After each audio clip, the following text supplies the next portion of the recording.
এনবিআরের ডাকা কমপ্লিট শাটডাউনে অচল হয়ে আছে যশোর কাস্টমস, এক্সাইজ ও ভ্যাট কমিশনারের অফিস। এ বিষয়ে বিস্তারিত জানাতে যুক্ত হচ্ছেন সহকর্মী শাকিরুল কবির রিটন। রিটন, যশোর কাস্টমস অফিসের বর্তমান অবস্থা কি দেখছেন জানাবেন? কৌরি, আপনি যেমনটি বলছিলেন, এনবিআর এর কমপ্লিট শাটডাউনের কারণেই অচল হয়ে আছে যশোরের কাস্টমস কমিশনারেটের কার্যালয়। এখানকার কর্মকর্তা কর্মচারীরা এখনো কাজে যোগ দেননি। তারা এনবিআর এর যে কমপ্লিট শাটডাউনের যে ডাকে তারা কর্মবিরতি পালন করছেন।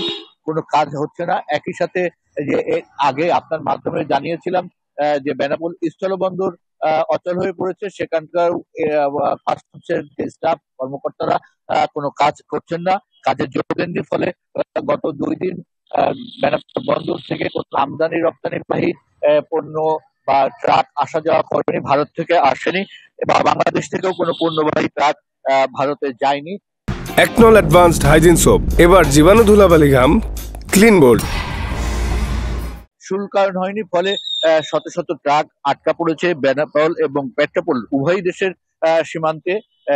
দুই দেশের পণ্যবাহী ট্রাক এবং ব্যবসায়ীরা বলছে যে তাদের এই ট্রাক আটকে থাকার কারণে তারা আর্থিক ক্ষতির মুখে পড়ছেন। একই সাথে ব্যবসায়ীদের পাশাপাশি যারা সিএনএফ এজেন্ট অ্যাসোসিয়েশন আছে তারাও আসলে ক্ষতির মুখে পড়ছেন। শুল্কায়ন হচ্ছে না কোনো কিছুরই।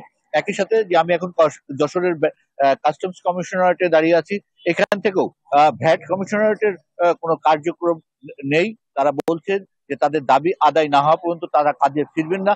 ফলে অচল হয়ে পড়েছে সরকারের রাজস্ব আদায়। ফলে সরকার এই দুটি কাস্টমস কমিশনারেট থেকে বছরে প্রায় 10,000-এর উপরে, 10 থেকে 15,000 তারা রাজস্ব আদায় করে থাকে। ফলে এই রাজস্ব আদায়ে এবছর এই অর্থ বছরে ঘাটতি দেখা দেওয়ার সংখ্যা দেখা দিয়েছে।